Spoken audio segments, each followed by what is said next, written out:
financeiramente, né? Que a gente anda mesmo num momentos muito incertos. E eu te confesso que esse contato, assim, para mim foi uma luz, uma possibilidade de ver coisas diferentes, sabe? Sim. Coisa que, sei lá, até uns meses atrás eu não tinha assim essa perspectiva, né? Isso assim tá sendo muito interessante, tá sendo interessante demais. Maneiro. Vou esperar um pouquinho a Guine, daí vamos concluir os slides.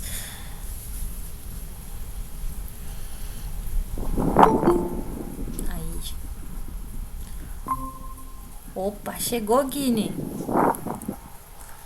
Oiê, Vamos lá. Gente, tá caindo raio aqui. tá dando pra ouvir? Oi! Oi, Lauritia. Oi, Tudo bem? sim, Cadê tu? O Vini. Vini, cadê a Lauren? Oi! Oi, Lauritia. Tudo bem? A Natasha te lá, ó. Oi, Tuxa.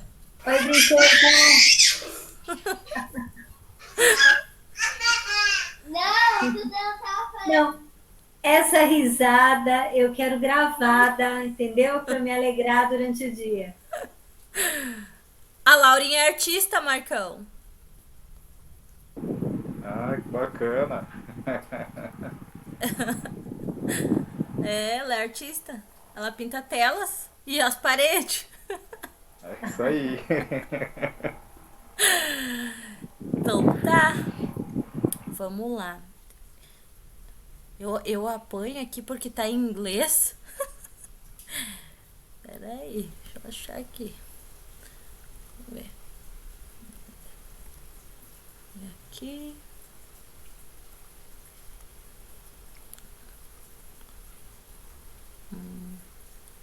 Não. Aqui. Aqui. Pronto. Simbora então.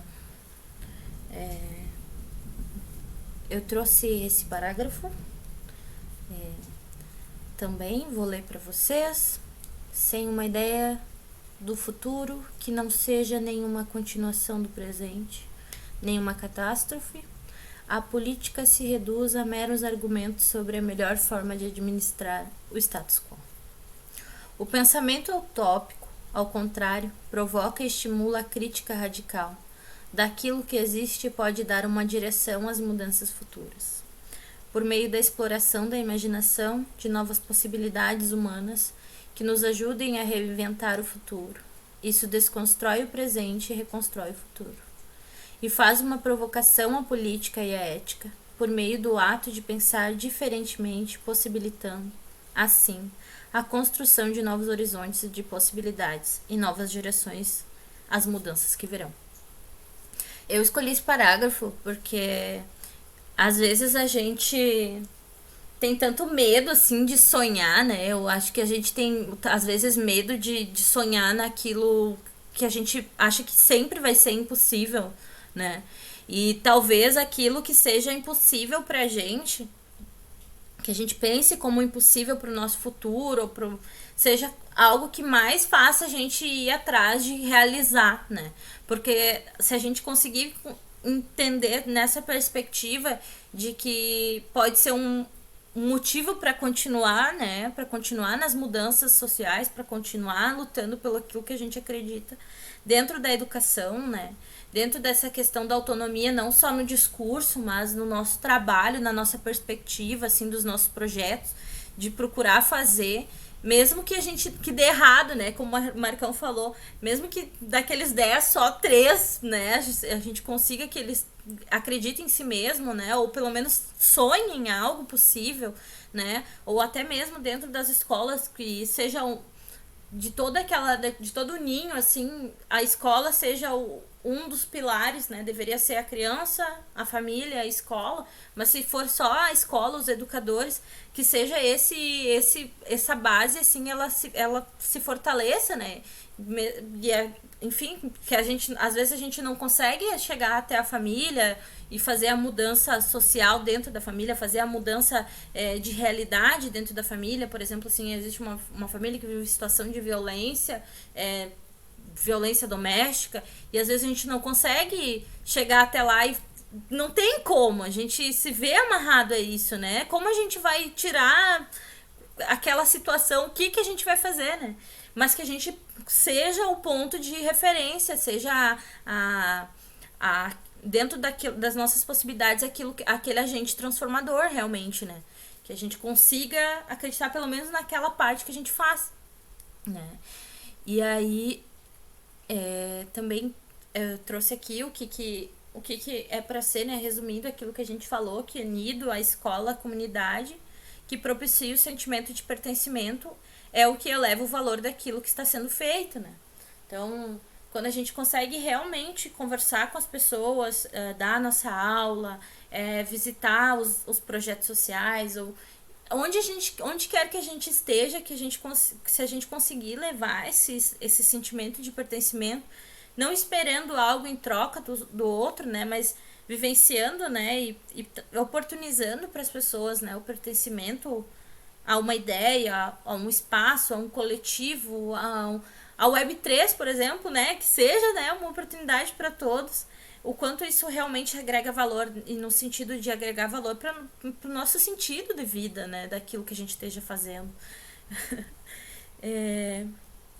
Também coloquei uma outra parte, assim, que é também essa ideia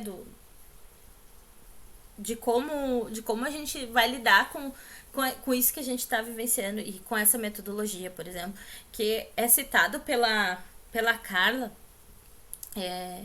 que no mesmo sentido necessitamos da diversidade sociocultural como valor e como escape de interesse próprio, a fim de garantir o nosso futuro. Rege um exemplo importante dessa diversidade, ou seja, essa primeira frase, no mesmo sentido, nós necessitamos da diversidade sociocultural como valor e como escape do interesse próprio, a fim de garantir o nosso futuro. Ela fala sobre Hegel, né? É um exemplo importante dessa diversidade e precisa de proteção frente aos seus inimigos, os advogados da racionalidade neoliberal e da prática administrativa, quanto seus amigos que podem sufocá-los de amor, que é também quando a gente ama muito uma ideia, a gente também não consegue visualizar o que pode ser novo, né? Não consegue desconstruir, fica um amor tão grande, tão forte com aquela vivência, com aquela metodologia ou com aquele espaço sociocultural, com um projeto social, por exemplo, assim, eu amo muito esse lugar, quero viver ele eternamente, mas eu não consigo vivenciar outras coisas, né? E eu não consigo viver outras mudanças, ou então acredito que essa vai ser a verdade absoluta que vai dar certo para tudo dentro do meu contexto. Então essa frase também vem como a gente deve gostar das metodologias que a gente idealiza, que a gente deve amar a forma que a gente trabalha, mas a gente também não pode amar tanto a ponto de sufocá-la e não conhecer outras, né? Porque essa é só uma, e quem sabe acontecem milhares outras possibilidades da gente vivenciar também, né? Por exemplo, as perspectivas, por exemplo, de Paulo Freire também são maravilhosas, né? Só que se eu sufocar ela tanto e querer implementá-la em todos os lugares, talvez eu não consiga viver o que é o socioconstrucionismo de Reggio Emilia. Então, a gente também se libertar daquilo que a gente ama, né? Então, acho que também faz parte da nossa desconstrução e criação e, enfim, daquilo que a gente acredita que vai ser tanto o presente quanto o futuro, né? Eu trouxe um vídeo, vocês me digam se vai funcionar. Deixa eu ver se tá aparecendo pra vocês. Tá. Que é pra inspirar por causa dessa frase, né? Coragem. Mude, mas comece devagar, porque a direção é mais importante que a velocidade. Sente-se em outra cadeira, no outro lado da mesa. Mais tarde, mude de mesa. Quando sair, procure andar pelo outro lado da rua. Depois, mude de caminho. Ande por outras ruas, calmamente, observando com atenção os lugares por onde você passa. Tome outro ônibus. Mude por uns tempos o estilo das roupas. Dê os seus sapatos velhos, procure andar descalço alguns dias. Tire uma tarde inteira para passear livremente na praia ou no parque e ouvir o canto dos passarinhos. Veja o mundo de outras perspectivas. Abra e feche as gavetas, portas, com a mão esquerda. Durma do outro lado da cama. Depois procure dormir em outras camas. Assista a outros programas de TV. Compre outros jornais. Leia outros livros. Viva outros romances. Ame a novidade. Durma mais tarde. Durma mais cedo. Aprenda uma palavra nova por dia, numa outra língua. Corrija a postura. Coma um pouco menos. Escolha comidas diferentes, novos temperos, novas cores, novas delícias. Tente o novo todo dia, o novo lado, o novo método, o novo sabor, o novo jeito, o novo prazer, o novo amor, a nova vida. Tente. Busque novos amigos, tente novos amores, faça novas relações, almoce em outros locais, vá a outros restaurantes, tome outro tipo de bebida, compre pão em outra padaria, almoce mais cedo, jante mais tarde, ou vice-versa. Escolha outro mercado, outra marca de sabonete, outro creme dental. Tome banho em novos horários. Use canetas de outras cores. Vá passear em outros lugares. Ame muito, cada vez mais, de modos diferentes. Troque de bolsa, de carteira, de malas. Troque de carro. Compre novos óculos. Escreva outras poesias. Jogue os velhos relógios despertadores. Abra conta em outro banco. Vá a outros cinemas, outros cabeleireiros, outros teatros. Visite novos museus. Mude. Lembre-se de que a vida é uma só. E pense seriamente em arrumar um outro emprego, uma nova ocupação, um trabalho mais light, mais prazeroso, mais digno, mais humano. Se você não encontrar razões para ser livre, invente-as. Seja criativo e aproveite para fazer uma viagem despretensiosa, longa, se possível, sem destino. Experimente coisas novas, troque novamente, mude de novo. Experimente outra vez. Atue. Você certamente conhecerá coisas melhores e coisas piores do que as já conhecidas. Mas não é isso que importa. O mais importante é a mudança. Porque se você tem mais medo da mudança do que da desgraça, você não impede a desgraça. A mudança, o movimento, o dinamismo, a energia, só o que está morto não muda. Repito por pura alegria de viver. A salvação é pelo risco, sem o qual a vida não vale a pena. Chega mais, vem pra cá. Voltei. Foi só para inspirar um pouquinho, né? Muito bom. Enfim. Vamos lá. Coloquei aqui também como deve ser a nossa estrutura, né? Se a gente Rapidinho, eu lembrei o nome do filme. Nascidos em Bordéis. Tá. O nome do filme que eu estava falando ainda agora sobre as 9 crianças é Nascidos em Bordéis. Se vocês puderem assistir, é interessante esse documentário. Tá? Vou colocar o nome aqui também.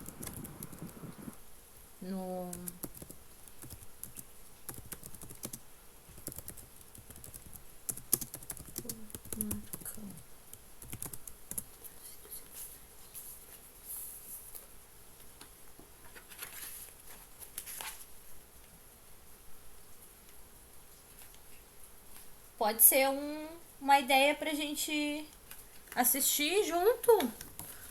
Um cinema coletivo, né? Pra gente também Pode ser. trocar ideia depois. Acho que é uma Pode ótima. ser. Uma É um boa. documentário bem instigante. Bem instigante mesmo. Legal. Para concluir, né? Quais são os pilares de Reggio Emilia, né?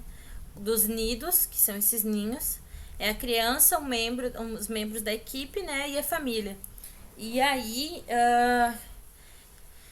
os desafios, né? Porque às vezes a gente tem uma conexão, por exemplo, de trabalho incrível entre os membros da equipe, faz um trabalho legal, as crianças se sentem parte, participam, fazem, criam essa autonomia, mas a gente não tem a conexão com a família, né? Que existe também essas realidades, né? Do descaso da família, da violência doméstica. Como a gente vai lidar com isso de uma forma que não vá afetar a realidade da criança, ou seja, que ela se afaste, né, daquilo que ela tem direito, que é se afastar da educação de qualidade, né, se afastar da saúde, né, que daí no caso colocar a criança em risco. São questões assim que a gente vai criando estratégias, né, de como trabalhar isso dentro da realidade que a gente está vivenciando. Também existe, né, as famílias, e aí a Carla, nesse livro, ela fala muito que a realidade, assim, dentro de algumas das nidos é de uma família muito bem estruturada, assim, que os pais planejaram os filhos, né, que tem ali uma base familiar tranquila, né, que a educação é muito importante. Mas aí a gente também como é que a gente vai pensar, né, na realidade que a gente vivencia, né? E aí no Brasil, em questão também no continente latino-americano, qual é a realidade sociopolítica e cultural que a gente vive, né? Como a gente vai trabalhar dentro de cada instância, né? Mas que a gente precisa ter esse foco sempre, assim, de que precisa ser um conjunto, né? Precisa ser um trabalho que a gente, de alguma forma, saiba como construir entre criança, membro da equipe, família, né? Porque precisa disso, né? E às vezes vai vir da criança, né? O contato com a família, ela que vai falar o que acontece em casa, não vai ser a família, né? Não vai ser o pai, a mãe o responsável, às vezes é a criança que vai abrir e falar, às vezes vai pintar, né? E aí entra muito a questão da arte, de como acompanhar também dentro da arte, e isso também vem, né, do registro pedagógico, né, que é manter os diários, né, das crianças, ou seja, no caso das aulas de arte, a gente ter as pastas, né, ter as pastas, dependendo da escola, são pastas separadas por folhas, assim, é bem legal, mas claro, pensando em cada realidade, a gente ter esse registro, né, pedagógico, o que a criança está manifestando ali, né? Principalmente aquela que não fala, né? Ou que a família também não traz, não tem ainda essa abertura, porque aquilo ali é registro, né? Às vezes a gente identifica, né? Não posso dizer que sempre, mas ali às vezes a gente identifica, ó, a criança nunca pinta a família, né? Ou sempre pinta a mãe, né? Porque não tem a vivência com o pai. Então, a importância da gente ter esses registros pedagógicos, a importância da gente vivenciar esses pilares que formam essa conexão, e que a gente também existem outras, né? Porque daí eu acho que o desenho ele aumenta, né? Porque daí vem também a questão de SUS, né? Por exemplo, assim, tem um posto de saúde, então o projeto social entra em contato com o posto de saúde para saber ali na estratégia da família se a criança tem alguma doença, como diabetes ou hepatite, alguma doença ali, ou às vezes até depressão, se tem algum familiar com depressão, porque às vezes a gente não consegue diretamente, então precisa entrar em contato para saber, olha, como é que é fulano de tal, existe a possibilidade de ter uma conversa, um diálogo, enfim, pensando nas várias realidades, né? Existe também dentro das próprias escolas particulares também, existe violência doméstica, existe pais e familiares negligentes, porque a gente não vive num mundo perfeito de conto de fadas, né? Então, a gente tenta, assim, eu acho que é isso que a gente deve tentar, né, que é conseguir agir e transformar dentro daquilo que a gente pode fazer, né, e fica, né, de novo a reflexão de como pensar o futuro, e eu agradeço pela atenção de vocês, e se vocês quiserem fazer algum comentário, alguma pergunta, tô aí.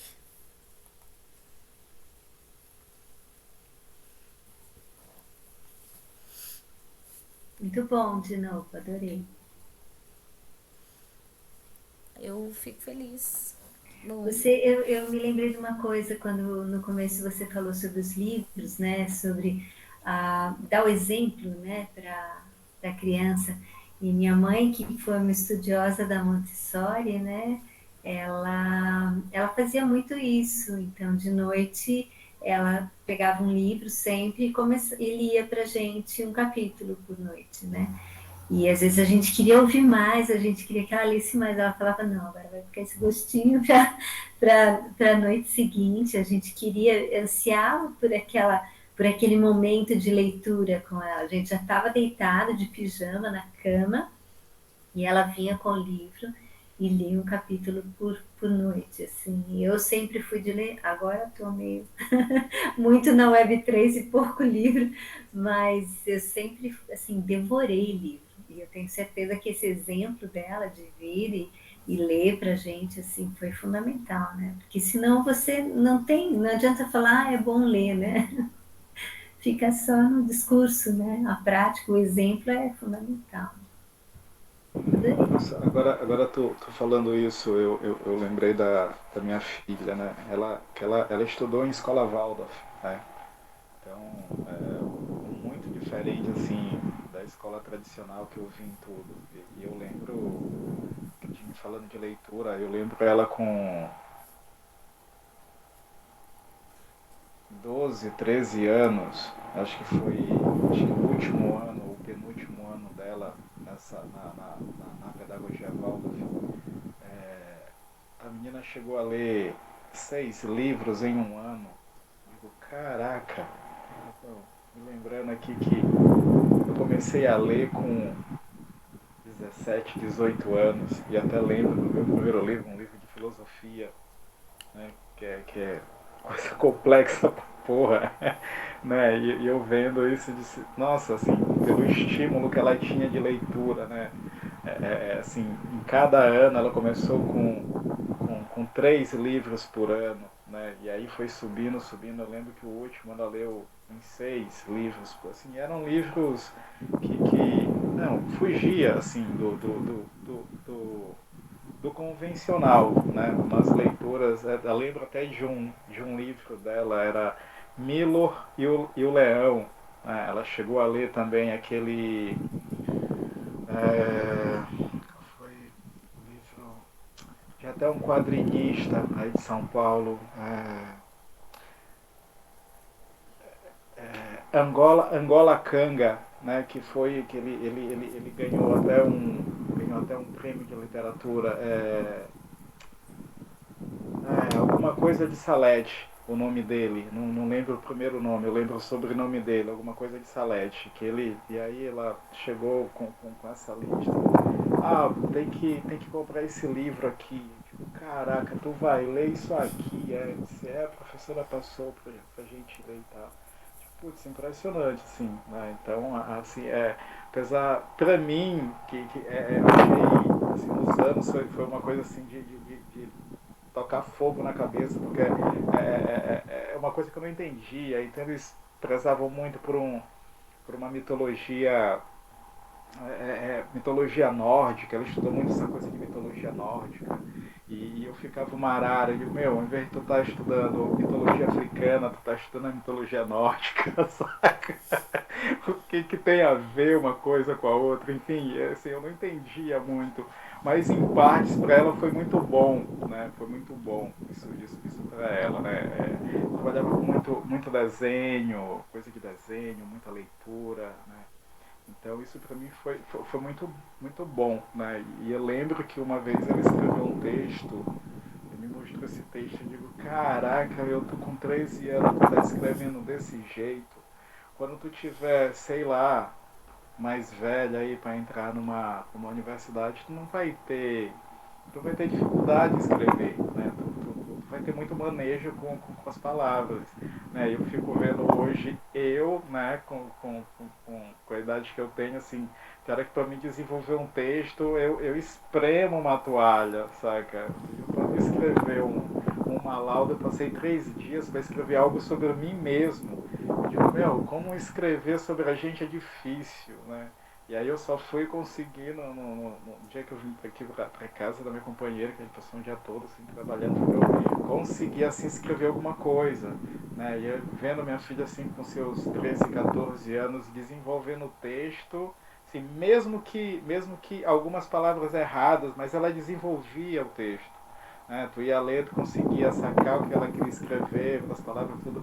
Isso mesmo, é impressionante isso, né? Assim, para ela foi assim, uma maravilha isso, esse universo. E a gente poder dar essas coisas, né? Como leituras também, né? Que ela tinha muito essa coisa de a gente ler alguma coisa para ela antes de dormir. Né? E é muito engraçado que com isso tudo ela fantasiava muita coisa. Eu ficava vendo, meu, como é que tu consegue, assim, tu tem uma cabecinha para fantasiar muita coisa. É engraçado que ela conseguia. E tudo graças a esses estímulos, né? Porque se tu acaba não tendo esses estímulos, tu não consegue fantasiar, tu não consegue escrever, tu não consegue desenvolver nada. Eu vejo o quanto isso é importante, né? Que até agora tu lembra, né? Dessas coisas, né, Gini? Então acabou ficando, né? É algo que fica para a vida e acaba ficando para a vida toda. É isso, essas memórias, né?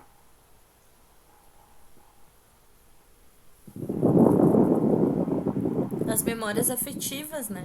Cria uma memória Sim. afetiva. Muito bonito. Esses relatos.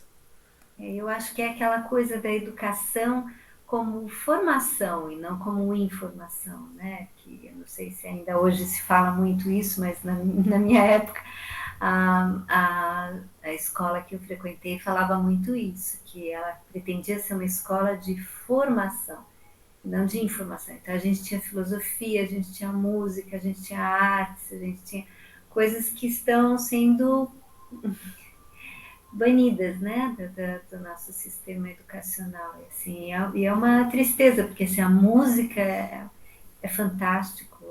Eu lembro que tinha até cozinha na minha escola, só que já estava desativada, porque eles também não queriam ligar aquela coisa, como era um colégio de meninas antigamente, né? Quando eu entrei eram só meninas, aí os meninos vinham vindo atrás, assim, porque por lei não podia mais ter só meninas ou só meninos.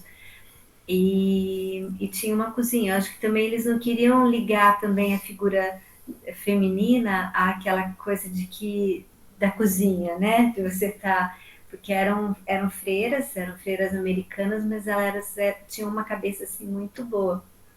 Então, muita coisa que eu estudei nessa escola, assim, foi muito importante para mim. Mesmo filosofia, como o Marco estava falando da filha dele, eu lembro sei lá, 14, 15, deixa eu ver, 15, 16 anos, estava estudando Kant. Eu nunca li nada mais difícil na minha vida do que aquilo, né? Quando eu soube que o mestrado da Simone de Beauvoir, o doutorado, tinha sido sobre Kant, eu falei assim, nossa, essa mulher para mim é o máximo, porque eu nunca tinha lido nada mais complicado na minha vida.